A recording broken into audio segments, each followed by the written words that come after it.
Gunners tea, how are ye? Welcome to the Candlelit Tales podcast. My name is Aaron, and this week we have a very special collaboration coming at you from Fireside Bard. So Kevin C.Olahan is about to tell you a story, a voyage story in conjunction with our Voyage series that we're doing at the moment and finishing next week. We'll be live streaming this weekend with Kevin Olahan of Fireside, and we'll be talking about the Voyage of Bran next Sunday. Tune in on YouTube, subscribe to our channel and all that crack. But now, Kevin, take it away and tell us a story, will you? Welcome, gather round the fireside and listen to a tale of Fionn McCool, Cullen, Deirdre of the Sorrows, Grainne Wail. From giants right down to fairies, of both the trooping and solitary, and those who are sometimes scary. Anything goes by the fireside. Yeah. Fireside, the Puka Fireside, the Marrow Fireside. Kings and queens fighting heroes, don't you run from the fun, there's no need to hide.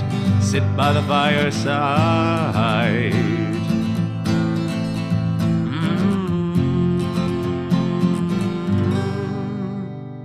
Fireside.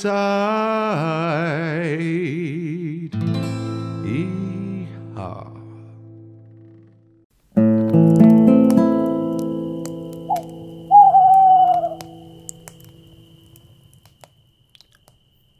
Bran thinks it a wondrous beauty in his coracle over the clear sea. As for me, in my chariot from afar, it is a flowery plain around which he drives. What is clear sea for the proud ship in which Bran is a pleasant plain with an abundance of flowers for me in a two-wheeled chariot. Bran sees many waves breaking over the clear sea. I myself see in Mag Mon red-topped flowers without flaw. Sea-horses glisten in summer as far as Bran has stretched the glance of his eye. Flowers pour forth a stream of honey in the land of Manor, son of Lear. The colour of the ocean on which you are, the bright colour of the sea on which you row, it has spread out gold and blue-green. It is solid land. Speckled salmon leap out of it from the womb, from the white sea on which you look. They are calves. They are lovely coloured lambs at peace without mutual slaying. The Voyage of Bran.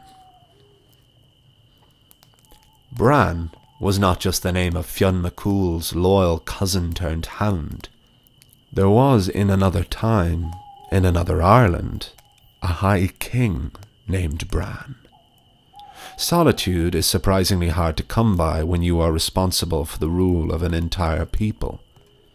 And one such rare moment, where the king stole away some time of peace, Bran heard the distinct sound of music. It was distinct insomuch as Bran had never heard anything quite like it. He recognized the manipulation of wind and the pluck of strings, but it was a denser, sweeter sound than was ever known by the High King. Bran searched and grew anxious when the music seemed to grow and grow in volume while remaining elusive and unseen. Suddenly the music came right behind the High King and lulled Bran into as sound a sleep as he had known since having the weight of Era placed on his shoulders like Atlas himself.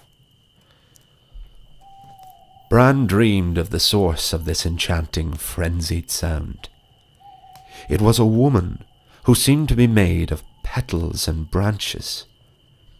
He could not quite make out a flesh form without becoming overwhelmed by her beauty. Bran did not know whether he was more attracted to the figure or the tune. Before he could decide, the king awoke. When Bran came to, there was in his hand a silver branch with cherry blossom petals.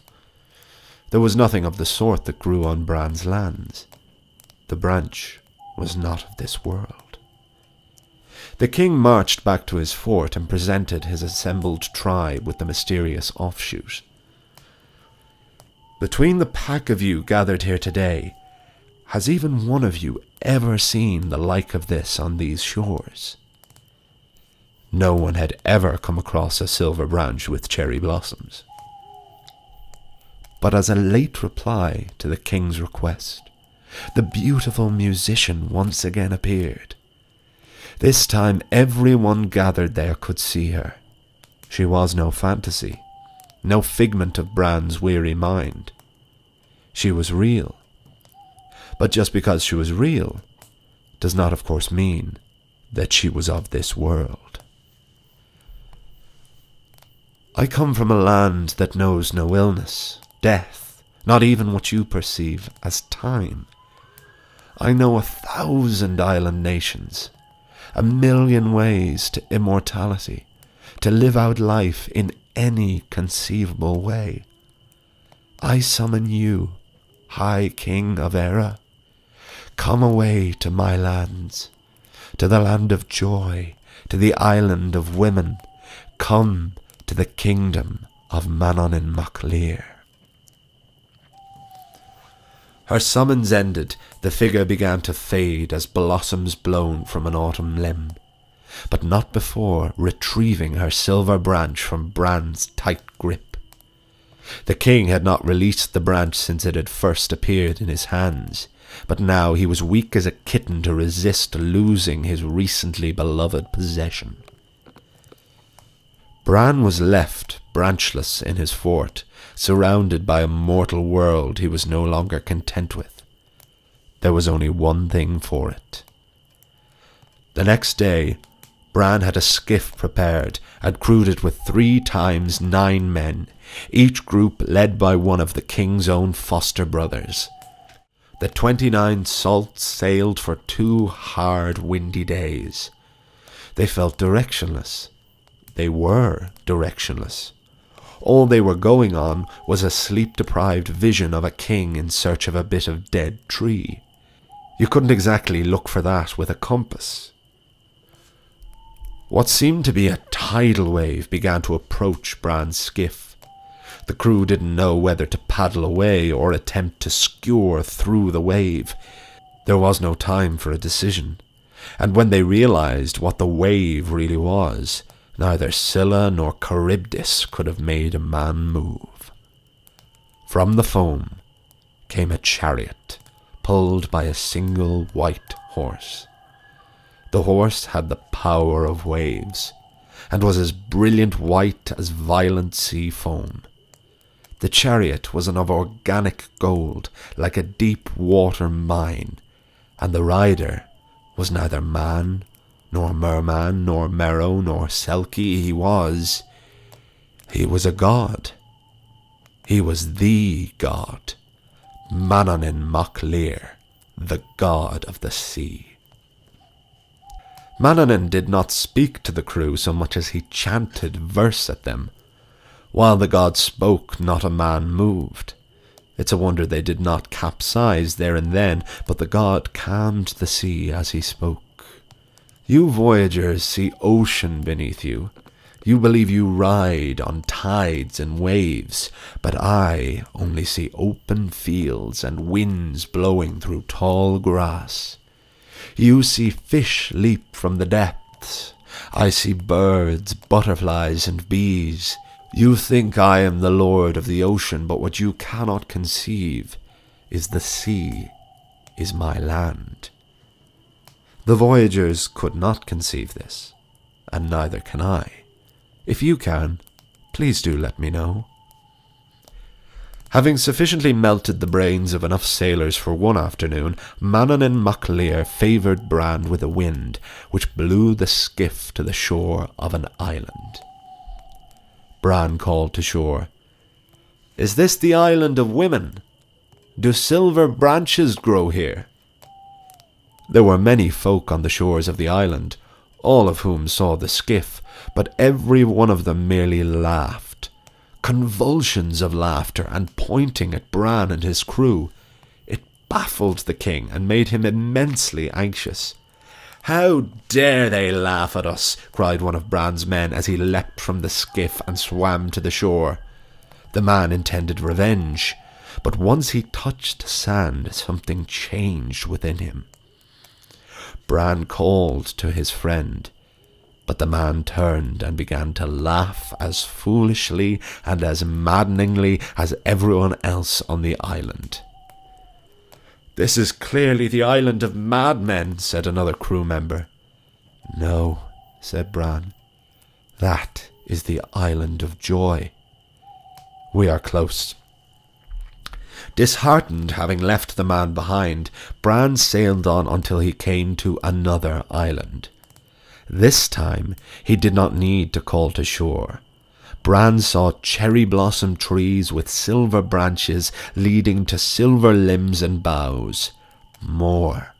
On the shore of the island, Bran saw women. Only women. And most importantly, Bran saw the woman. The one who had appeared to him, who had summoned him on this voyage.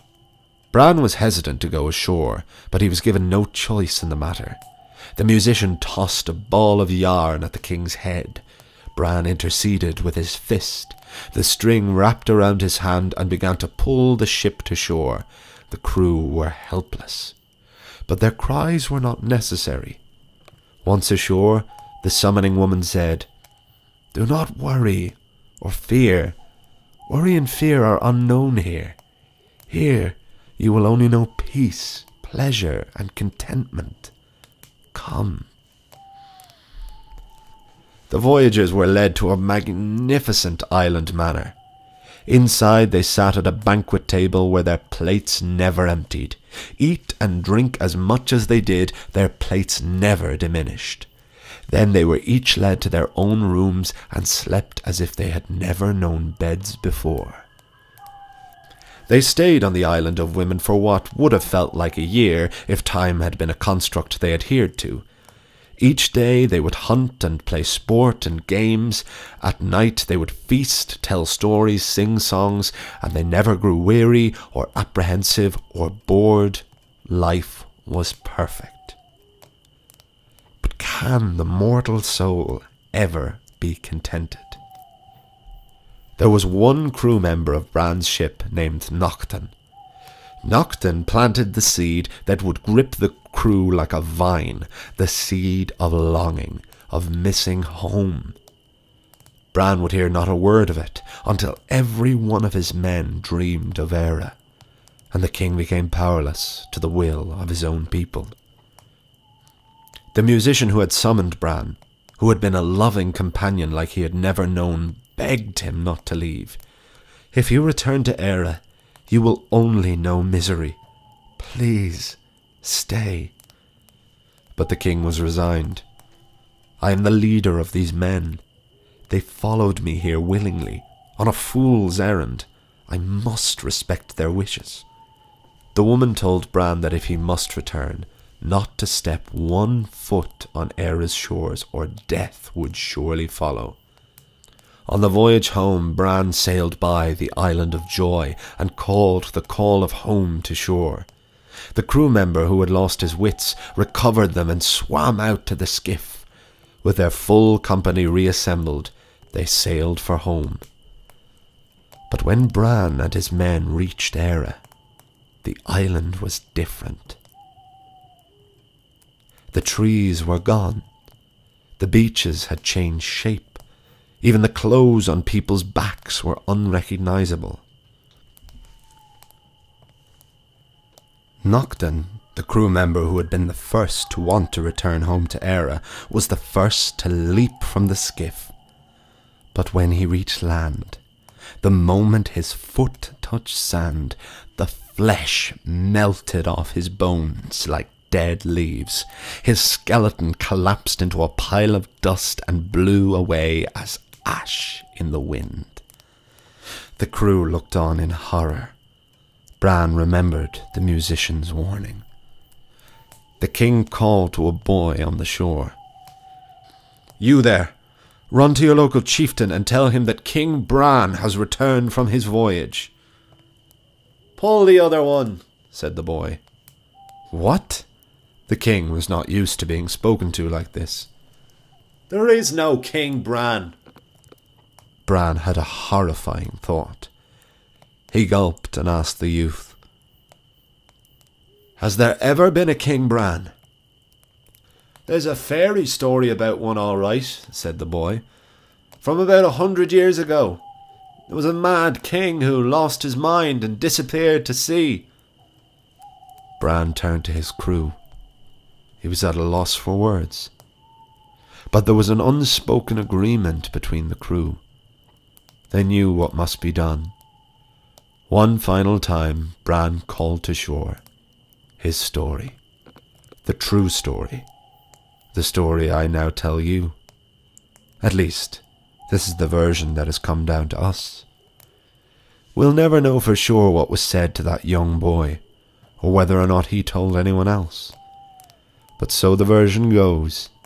Bran turned the skiff around and headed back to the Island of Promise. Neither he nor his crew were ever heard from again. To be continued.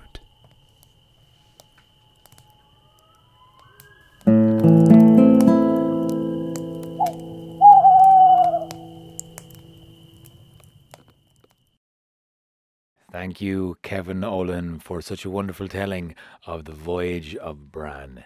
I have beautiful memories of this story after Sorcha and I, we wrote a whole show, our very first ever show before we even started Candlelit Tales together about the Voyage of Bran. It was great fun, that show.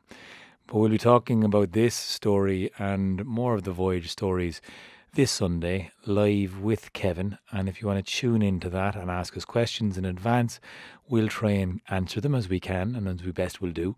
I'll be live streaming on YouTube, so you go to the YouTube channel and subscribe there. As always, these podcasts are created thanks to our Patreon support. So if you like what we do, patreon.com/Candlelit Tales, well, that's how you help us out, basically. We really appreciate a lot for all the help. And, a special thanks for everyone who listens. Thanks for tuning in, and see you next time.